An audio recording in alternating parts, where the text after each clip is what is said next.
5, 4, 3, 2, 1. Assalamualaikum warahmatullahi wabarakatuh dan selamat sejahtera. Nama saya Al-Khawarizmi bin Zulkifli dari Fakulti Pendidikan Binaan Bangunan bernombor matrik A20 HP0018. Baiklah, saya dan juga beberapa rakan saya yang lain menjalankan video pembentangan ini dari subjek Falsafah dan Isu Semasa dari lecturer Dr. Akmaliza Abdullah. Baiklah, video ini akan kami mengulas dengan lebih lanjut tentang McDonaldization. Baiklah, pertama sekali saya akan membentangkan tentang pengenalan McDonaldization. Masyarakat moden didefinisikan oleh beberapa ahli sosiologi dengan beberapa definisi. Contohnya Ritzer. Seterusnya, menurut Marx, masyarakat moden definisikan berdasarkan sistem ekonomi kapitalis yang diamalkan. Dalam mendefinisikan masyarakat moden ini, Marx lebih menekankan aspek sistem ekonomi dan kelemahan-kelemahan yang ada dalam sistem kapitalis seperti eksploitasi, alienasi dan lain-lain. Seterusnya, Webbers mendefinisikan masyarakat moden sebagai masyarakat yang berkembang sifat rasional dan formal sehingga mengatasi nilai-nilai rasional yang lain hingga menyebabkan masyarakat terkurung dalam kurungan besi. Selain itu, Durkheim pula melihat masyarakat moden dikenal pasti sebagai masyarakat yang mempunyai ciri-ciri organik solidariti dan lemah dari segi hubungan sesama mereka. Di samping itu, rasionalnya pemilihan teori McDonaldization adalah kerana penelitian terhadap teori ini sangat penting kerana McDonaldization dilihat sangat relevan dengan masyarakat pada masa kini dan menjadi satu fenomena yang besar kerana McDonaldization sedang mengubah kita tanpa kita sedar. Ini kerana teori McDonaldization ialah mengenai dimensi-dimensi yang dibincangkan juga oleh George Ritzer dalam bukunya. Antara dimensi-dimensi tersebut adalah, pertama adalah keefisienan, yang kedua kebolehkiraan, yang ketiga boleh diramalkan, yang keempat adalah kawalan melalui teknologi oleh mesin, dan yang terakhir sifat tidak rasionality. Di samping itu, tahukah anda pada waktu bilakah McDonald yang pertama dibina di Malaysia? Baiklah, McDonald pertama di Malaysia dibina pada tahun 1982 di Kuala Lumpur, Jalan Bukit Bintang, yang dibina oleh Archer Gordon Restaurant dan Berhad. Seterusnya, McDonaldization ini juga telah mengubah dan mempengaruhi pemikiran dan gaya hidup sosiologi serta psikologi budaya tempatan kita. Assalamualaikum warahmatullahi wabarakatuh dan selamat sejahtera. Baiklah, saya akan menerangkan tentang isu-isu yang telah dipaparkan dalam poster tersebut, iaitu McDonaldization tidak memerlukan tenaga kerja mahir. Hal ini kerana seperti yang kita boleh lihat, setiap kali kita pergi ke McDonald, lingkungan umur pekerja mereka adalah golongan remaja dan kebanyakannya mereka berpendidikan rendah, iaitu lepasan SPM, college. Dan hal ini kerana skill-skill dan kemahiran yang perlu ada untuk bekerja di McDonald tersebut tidak perlu kemahiran-kemahiran yang sukar seperti menguruskan kaunter, melayan pelanggan, menyediakan makanan. Skill-skill ini adalah skill-skill yang boleh dipupuk dan dipraktikkan dengan mudah. Oleh itu, kita boleh lihat bahawa McDonaldization tidak memerlukan tenaga kerja mahir dan ia jelas terdapat di situ. Isu kedua iaitu servis kemudahan ditawarkan. Servis kemudahan yang ditawarkan, kita boleh lihat McDonald menawarkan pelbagai servis yang mudah kepada pelanggan mereka untuk memesan makanan, untuk mendapatkan makanan, untuk memilih makanan dan juga untuk sistem memesan makanan mereka online.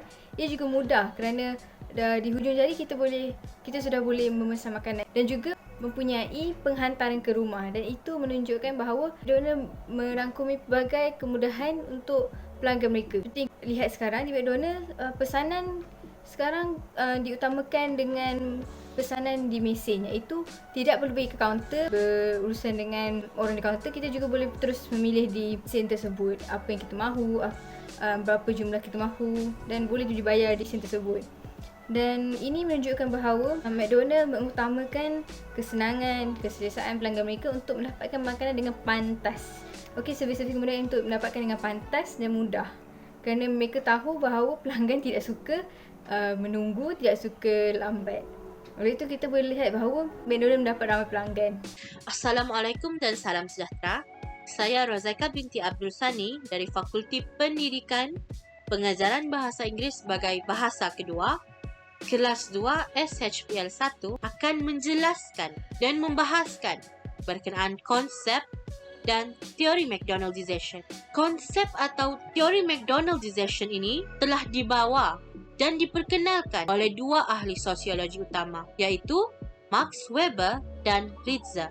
Max Weber berpendapat bahawa McDonaldization ini terhasil akibat daripada suatu pembentukan birokrasi moden, manakala Ritzer pula berpendapat bahawa ia terhasil akibat daripada perubahan dalam sains, ekonomi dan budaya sebuah komuniti. McDonaldization ini merupakan suatu proses di mana prinsip-prinsip restoran makanan segera seperti rasionalisasi, penggunaan, penghasilan dan kerja telah mendominasi sektor-sektor yang ada dalam suatu komuniti. Selain itu, McDonaldization juga telah didefinisikan sebagai suatu fenomena di mana karakteristik-karakteristik dalam restoran makanan segera seperti McDonald dan KFC telah diserap dan diadaptasi dalam suatu organisasi masyarakat tersebut. McDonaldization juga mempunyai 4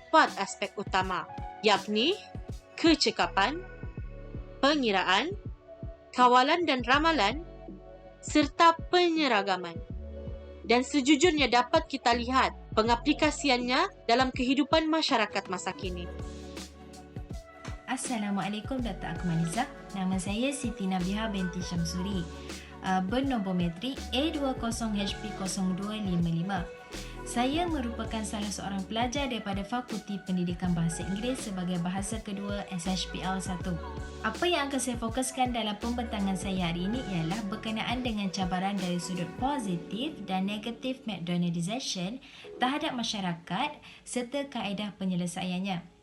Baik, cabaran dari sudut positif yang pertama ialah cabaran dalam membuka minda masyarakat yang kurang upaya, iaitu OKU khususnya, bahawa perubahan budaya ini telah membuka banyak peluang pekerjaan kepada mereka tanpa disedari. Hal ini kerana ianya tidak tertumpu kepada tenaga mahir sahaja. Yang kedua ialah cabaran dalam meningkatkan taraf teknologi agar lebih memudahkan pelanggan serta pekerja. Namun dari sisi negatifnya pula ialah peningkatan taraf teknologi yang lebih meluas menyebabkan pekerja cenderung kepada kehilangan pekerjaan atau dibuang kerja.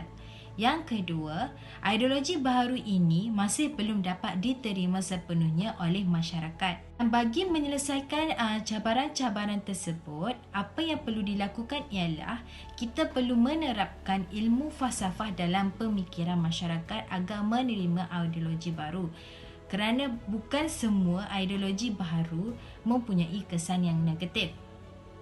Yang kedua ialah kerajaan perlu menetapkan akta dan peraturan dalam syarikat agar seimbang di antara penggunaan teknologi dan tenaga manusia. Yang terakhir ialah melakukan kempen atau mengadakan kempen kesedaran bagi menyedarkan masyarakat bahawa McDonaldization ini bukan sahaja mempunyai keburukan tetapi juga mempunyai kebaikannya tersendiri. Itu sahaja daripada saya. Terima kasih. Assalamualaikum warahmatullahi wabarakatuh dan selamat sejahtera. Bersama saya pula Amira Aina Ziha binti Abdul Aziz dari kelas 1 SHPQ untuk menerangkan kesan-kesan McDonaldization kepada masyarakat. Melalui poster yang saya paparkan, anda juga dapat melihat bahawa kesan-kesan McDonaldization ini dapat dibahagikan pada dua bahagian, iaitu kesan positif serta kesan negatif. Saya mulakan dengan kesan positif yang pertama, iaitu dapat meningkatkan taraf kehidupan.